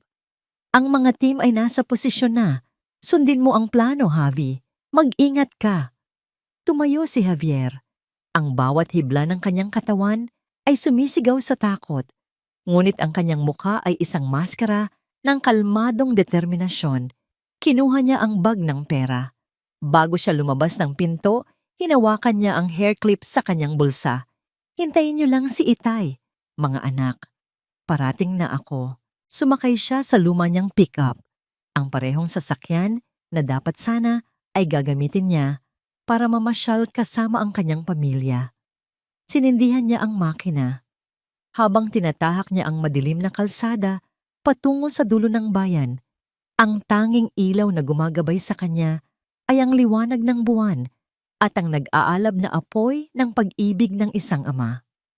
Narating niya ang daang papasok sa lokasyon ng bodega. Puno ng mga naglalakihang puno ang paligid, ang kanilang mga anino ay parang mga halimaw na nag-aabang. Mula sa di kalayuan, natanaw na niya ang silweta ng abandonadong bodega. Isang malaking itim na anino laban sa kulay abong kalangitan. Huminto siya mga ilang metro mula sa pasukan. Tulad ng napag-usapan nila ni Dave, pinatay niya ang makina ng sasakyan. Pinatay niya ang mga ilaw. Biglang, ang buong paligid ay binalot ng kadiliman at nakabibinging katahimikan. Nasa pugad na siya ng kalaban, mag-isa, at walang kasiguraduhan sa kung ano ang nag-aabang sa kanya sa loob. Ang lamig ng hangin ang unang sumalubong kay Javier pagtapak niya sa loob ng bodega. Malalim at malawak ang espasyo, halos walang laman, maliban sa mga lumang kahon at kalawangin na makinarya na nagkalat sa gilid. Tanging isang solong bombilya sa gitna ang nagbibigay liwanag. Lumilikha ng mga naglalakihang anino na sumasayaw sa maruruming pader. Tila mga multong naghihintay. Ang amoy ng alikabok, kalawang, at isang hindi maipaliwanag na tensyon ang humalo sa hangin. Sa ilalim ng malabong ilaw na yon, nakatayo si Rico, ang dating kaibigan, ngayon ay isang halimaw na nakangisi. 4 niyang tauhan ang nakapaligid, ang kanilang mga mukha ay seryoso at may bahid ng pagbabanta. Ngunit hindi sila ang tiningnan ni Javier. Ang kanyang mga mata ay diretsong napako sa figurang mahigpit na hawak ni Rico. Si Angela. Ang kanyang anak ay nakatayo sa tabi ni Rico. Ang isang kamay nito ay nakakuyom sa braso ng lalaki. Ang mukha ni Angela ay puno ng luha.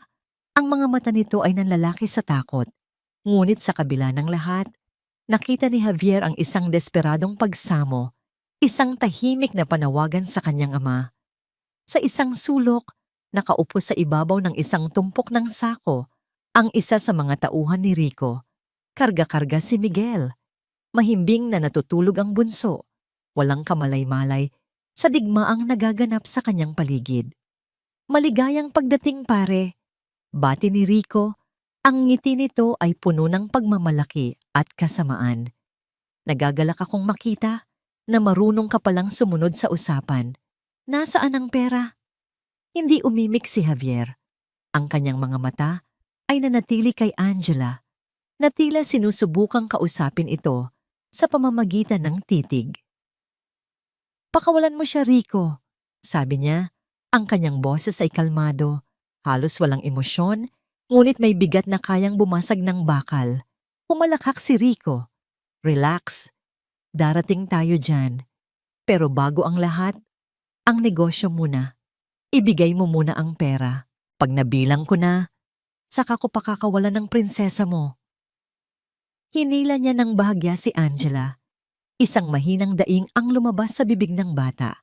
Ang daing na yon ay isang kislap na nagpaalab sa galit ni Javier. Ngunit pinigil niya ang kanyang sarili. Kailangan niyang sundin ang plano. Dahan-dahan, inilapag niya ang sports bag sa sahig at sinipa ito papunta sa gitna.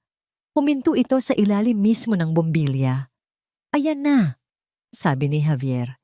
Sinenyasan ni Rico ang isa sa kanyang mga tauhan. Maingat na lumapit ang lalaki, pinulot ang bag at dinala ito kay Rico. Habang binubuksan nila ang bag, ang atensyon ng lahat ay napako sa laman nito. Ito na ang sandaling hinihintay ni Javier. Ang mga pulis ay nasa labas na. "Bakit, Rico?" tanong ni Javier. Hindi inaalis ang tingin kay Rico. Naabala sa pagtingin sa mga pekeng pera. "Bakit mo to ginawa? Magkaibigan tayo. Kapatid ang turing ko sa'yo." Napahinto si Rico sa kanyang ginagawa.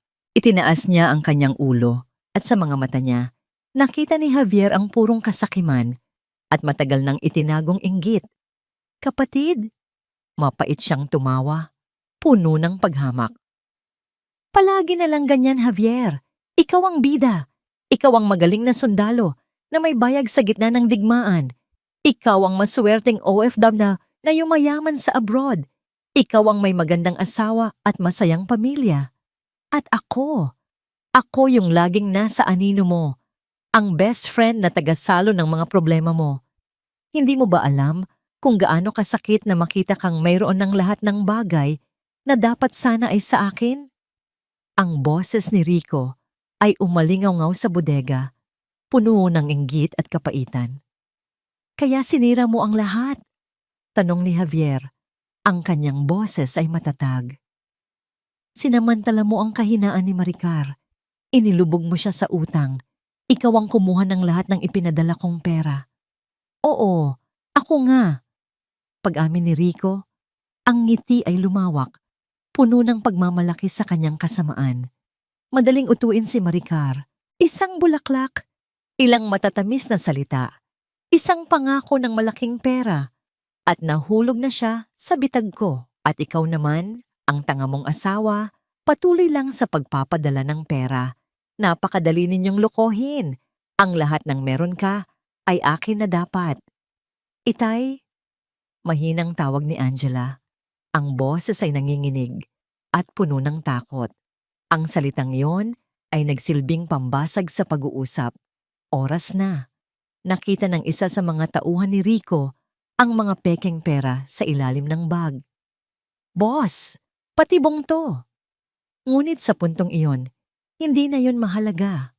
Ang plano ay isinasagawa na. Sa isang iglap, gamit ang isang sandali ng pagkalito ni Rico at ng kanyang mga tauhan, bumulong si Javier, sapat lang para marinig ng mikropono sa kanyang kwelyo. "Ngayon na, Dave." Pagkatapos, sumigaw siya kay Angela. "Anak, yuko." Naintindihan agad ng bata. Sa kabila ng takot, yumuko ito at mabilis na kumawala sa pagkakahawak ni Rico. Kasabay noon, ang buong bodega ay biglang napuno ng ingay. Ang mga bintana sa itaas ay nabasag. Mula sa mga ito, bumaba ang mga pulis gamit ang mga lubid. Ang kanilang mga uniforme ay itim at handa sa laban. Ang malaking pinto sa likod ay biglang bumukas ng malakas at pumasok ang isang grupo ng mga nakaswat na pulis pinamumunuan ni Dave Ang kanyang baril ay nakatutok. "Pulis! Bitiwan niyo ang mga armas niyo!" Sigaw ni Dave. Ang boses ay malakas at puno ng awtoridad. Nataranta ang mga tauhan ni Rico. Ang iba ay sumuko agad. Itinaas ang kanilang mga kamay. Ang iba ay sinubukang lumaban, ngunit mabilis na napasuko ng mga pulis. Ngunit hindi si Rico. Sa gitna ng kaguluhan, sinunggaban niya ang isang piraso ng tubo mula sa sahig. Ang kanyang mga mata ay nanlilisik sa galit. Sa halip na sumuko, tumakbo siya, hindi papunta sa labasan, kundi papunta sa sulok kung nasaan si Miguel. Ang huling barahan ng isang desperadong tao. "Huwag kang lalapit!" Sigaw niya. Idinuldol ang dulo ng tubo sa natutulog na sanggol. Ang tauhan ni Rico, nakarga si Miguel ay nagulat at hindi makakilos. "Isang hakbang niyo lang! Tatapusin ko to!" Natigilan ang lahat ng pulis. Isang panandali ang katahimikan ang bumalot sa bodega. Ngunit hindi si Javier. Bago pa man makalapit si Rico sa sanggol, si Javier ay nakagalaw na. Tumakbo siya ng mas mabilis kaysa sa inaakala niyang kaya niya. Ang puso ay dumadagundong sa purong galit at walang hanggang pag-ibig. Sinalubong niya si Rico. Hindi ito isang laban ng sundalo. Ito ay isang laban ng ama. Sinangga ni Javier ang tubo gamit ang kanyang braso.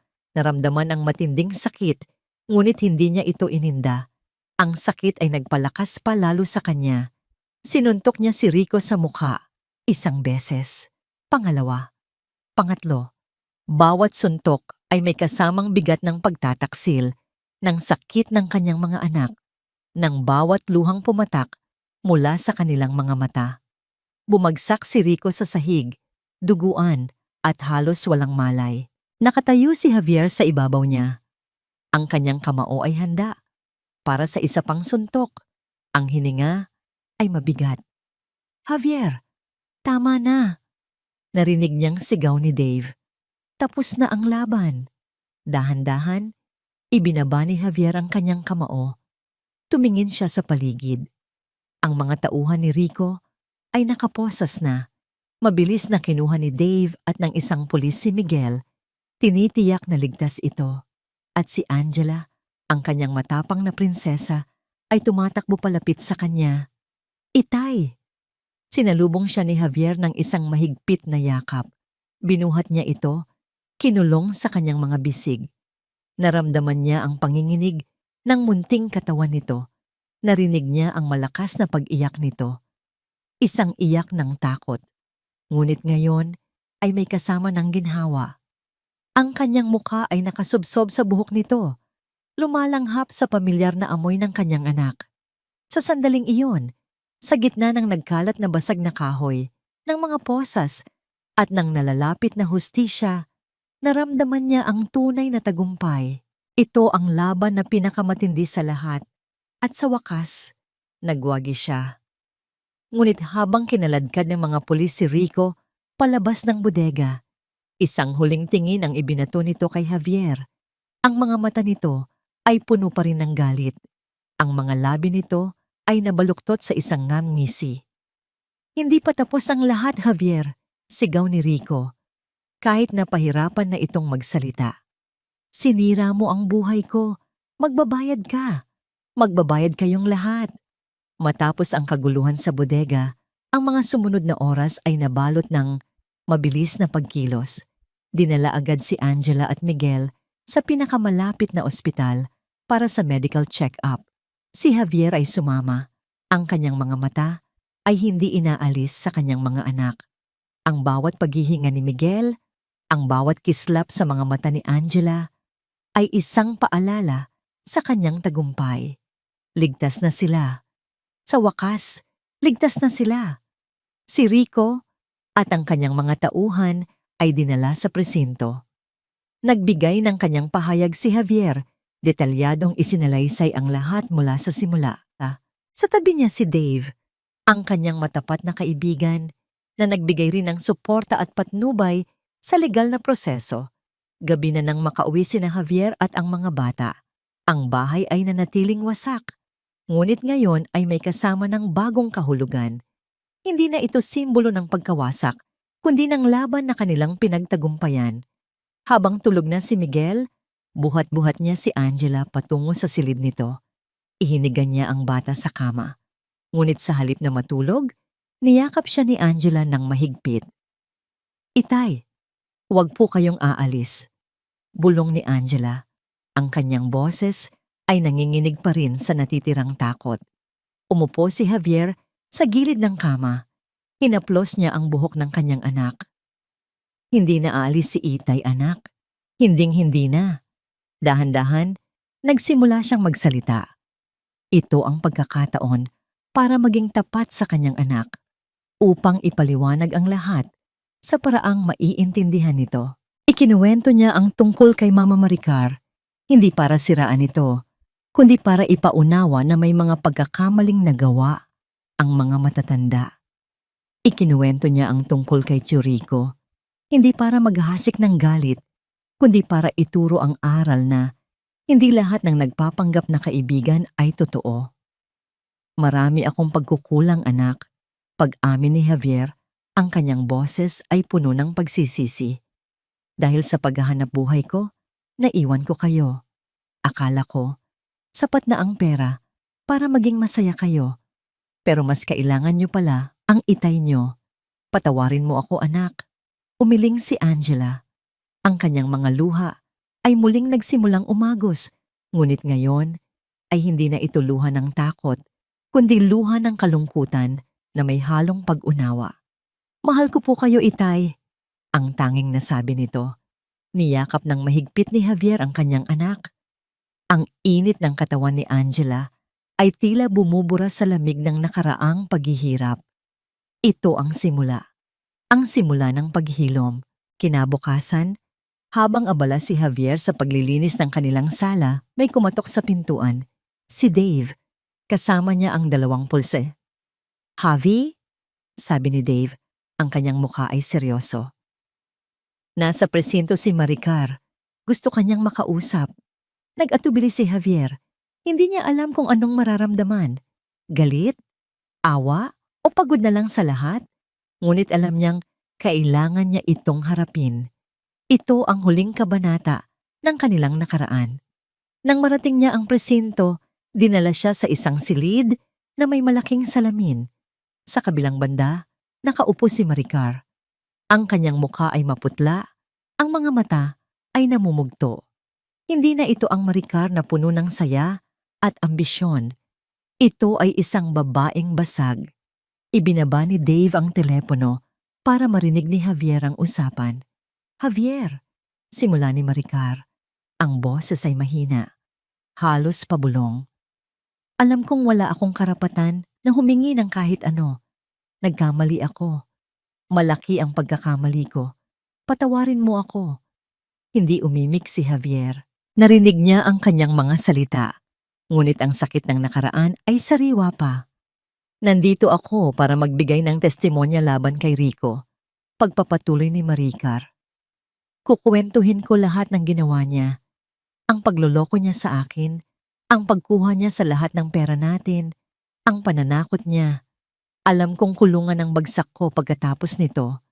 Pero kailangan kong gawin to para sa mga anak natin." Nakita ni Javier ang pagbabago sa mga mata ni Maricar. May sinseridad, may pagsisisi. "Hindi ko na alam kung paano babawiin ang lahat ng nasira ko," sabi ni Maricar. Ang kanyang mga luha ay muling umagos. "Pero sisimulan ko sa pagharap sa lahat ng naging kasalanan ko. Sana, Javier, sana mapatawad mo ako balang araw. Sana mapatawad ako ng mga anak natin." Isang mahabang katahimikan ang bumalot sa silid. Sa huli, huminga ng malalim si Javier. "Ang mga anak natin, Maricar," sabi niya. Ang kanyang boses ay malinaw at matatag. "Sila ang magpapasya kung kailan at kung paano kanila mapapatawad. Ang mahalaga ngayon ay simulan mong ayusin ang sarili mo." Matapos ang kanilang pag-uusap, lumabas si Javier. Hinatid siya ni Dave pabalik sa kanyang sasakyan. "Anong plano mo ngayon, Javi?" tanong ni Dave. Tumingin si Javier sa langit. kung saan nagsisimula ng sumilay ang mga bituin. Magtatrabaho ako dito para hindi na ako mawawala sa tabi ng mga anak ko. Magtatayo ako ng bago mula sa simula. Alam niyang malaki ang hamon. Wala na siyang ipon. Wasak ang kanyang bahay. Ngunit sa kanyang bulsa, hinawakan niya ang hair clip ni Angela. Ito ang kanyang pamilya. Ito ang kanyang tunay na kayamanan. Sige pare, sabi ni Dave. Kung kailangan mo ng tulong, nandito lang ako. Nang gabing iyon, habang tahimik na nakaupo si Javier sa kanyang sala, na halos walang laman na ngayon, isang pamilyar na tunog ang narinig niya mula sa labas. Isang tahol. Mabilis siyang tumayo at tumakbo sa pintuan. At doon, sa labas ng kanilang gate, nakita niya si Bantay, ang kanyang matapat na aso na ibinilin niya sa kapitbahay bago siya umalis sa abroad. Payat na ito, ngunit ang mga mata nito ay puno ng kagalakan. Tumakbo si Bantay palapit kay Javier. Ikinukuskos ang sarili sa kanyang mga binti. Ang buntot ay masiglang kumakaway. Sinundan ito ng mga bata. Si Angela ay tumatawa habang karga-karga si Miguel. Nandito na si Bantay Itay. Sigaw ni Angela, ang kanyang mukha ay puno ng kagalakan. Niyakap ni Javier ang kanyang aso habang ang mga bata ay masayang nakikipaglaro dito. Sa sandaling iyon, sa gitna ng pagkasira ng kanilang bahay at sa kabila ng lahat ng kanilang pinagdaanan, naramdaman niya ang isang bahagi ng pag-asa. Hindi pa man buo, ngunit ito ay sapat na. Ilang buwan ang lumipas at ang mga sugat ay nagsimulang maghilom, hindi lang sa pisikal, kundi pati na rin sa puso. Ang bahay ng mga Santos na minsang naging saksi sa kaguluhan at sakit ay dahan-dahang binubuo muli. Bawat martilyo ni Javier ay may kasamang pag-asa. Bawat sipa ni Angela sa mga lumang kahon ay may kasamang maligayang halakhak. Sa loob ng tahanan, ang umaga ay puno ng buhay. Abot kamay na ulit ni Javier ang kanyang mga anak. Tuwing umaga, siya ang naghahanda ng almusal. Ang amoy ng pritong sinangag at kape ang bumubungad sa paggising ng pamilya. Itay, pwedeng dagdag po? Tanong ni Angela. Ang kanyang mga mata ay nagniningning na. Ang mga pisngi ay muling nagkakakulay. Masigla na ulit siya. Aba, siyempre naman, prince ako, sagot ni Javier, habang inilalagay ang isang kutsarang kanin sa plato nito. Sa sahig, si Miguel, na ngayon ay mas malusog at masigla, ay abala sa paglalaro ng kanyang mga laruan.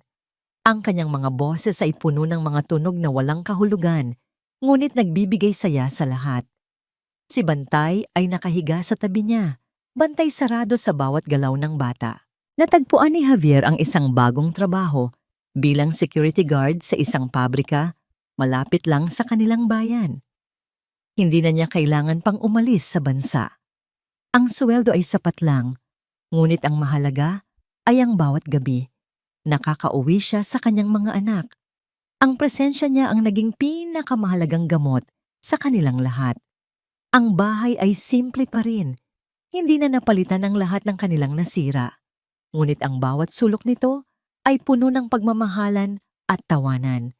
Ang mga lumang kurtina ay napalitan na ng mga bago at mas maliwanag. Ang mga bintana ay laging nakabukas, hinahayaang pumasok ang sariwang hangin at sikat ng araw. Isang hapon, sa labas ng kanilang bahay, nagkaroon ng isa pang mahalagang sandali. Kaya mo yan, anak, sigaw ni Javier kay Angela, na ngayon ay abala sa pag-aaral magbisikleta. Si Angela, na dati takot na takot sa mundo, ngayon ay buong tapang na nakasakay sa kanyang bisikleta. Si Javier ay nasa likuran, hawak ang likod ng upuan habang tumatakbo. Si Miguel, na karga-karga niya sa isang braso, ay masayang pumapalakpak. Bitawan niyo na po, Itay, sigaw ni Angela, may pagmamalaki sa boses. Dahan-dahan, binitawan ni Javier ang bisikleta. Sa una, wobbly pa ang pagpapatakbo ni Angela, ngunit maya-maya, nakita ni Javier ang pagbabalanse nito. Humahagibis ito sa kalsada, ang kanyang buhok ay iwinawagayway ng hangin, at ang kanyang tawa ay umalingaw-ngaw sa buong kanto. Napahinto si Javier, nakangiti. Napatingin siya kay Miguel na abala sa paglalaro ng kanyang mga daliri. Hinaplos niya ang buhok ng kanyang anak. Ang araw ay unti-unting lumulubog, nagbibigay ng gintong kulay sa buong paligid. Umupo si Javier sa kanilang maliit na porch, sa ibabaw ng wooden steps. Sa tabi niya, si Bantay ay mahimbing na natutulog, ngunit ang isang mata ay nakadilat pa rin, bantay sarado sa kanyang mga amo. Pinagmamasdan niya si Angela na masayang nagbibisikleta at si Miguel na abala sa kanyang mga laruan. Sa sandaling iyon, niningning ang isang realization sa puso ni Javier. Hindi na siya ang dating sundalo na naghahanap ng laban sa malalayong lupain. Ang kanyang pinakamabigat na laban ay tapos na. Ito ay hindi nangyari sa gitna ng putukan, kundi sa loob ng 4 na sulok ng kanyang tahanan. Ang kanyang pinakamalaking tagumpay ay hindi ang pagpapanatili ng kapayapaan sa isang dayuhang bansa, kundi ang pagpapanumbalik ng kapayapaan at pag-asa sa puso ng kanyang mga anak. Ang pera, ang karangyaan, ang matataas na posisyon, lahat ng yon ay nawalan ng halaga. Ang tanging mahalaga ay ang mga ngiti na nakikita niya ngayon sa mga labi ng kanyang mga anak. Ang init ng kanilang mga yakap, ang tunog ng kanilang mga tawa. Dahan-dahan, itinago niya ang kanyang mukha sa kanyang mga kamay, hindi napigilan ng isang luha na dumaloy sa kanyang pisngi. Isang luha ng kaligayahan, ng pasasalamat. Inangat niya ang kanyang tingin sa papalubog na araw. Ito, mahina niyang bulong sa kanyang sarili, habang ang isang yamang ngiti ay dahan-dahang gumuguhit sa kanyang labi. Ito ang tunay na laban, at sa wakas, nanalo na ako. Ang mga araw ng pagdududa, ng takot, at ng sakit ay nanatili pa rin sa kanilang alaala. Ngunit ngayon, ang mga alaalang iyon ay hindi na mga sugat, kundi mga pilat na nagpapaalala sa kanilang katatagan, sa kanilang pagmamahalan, at sa kapangyarihan ng isang amang hindi kailanman sumuko. Ang pamilya Santos ay nabasag, ngunit ngayon, sila ay buo muli, mas matatag kaysa kailanman, at handa para sa bagong simula, kasama ang tunay na haligi ng kanilang tahanan.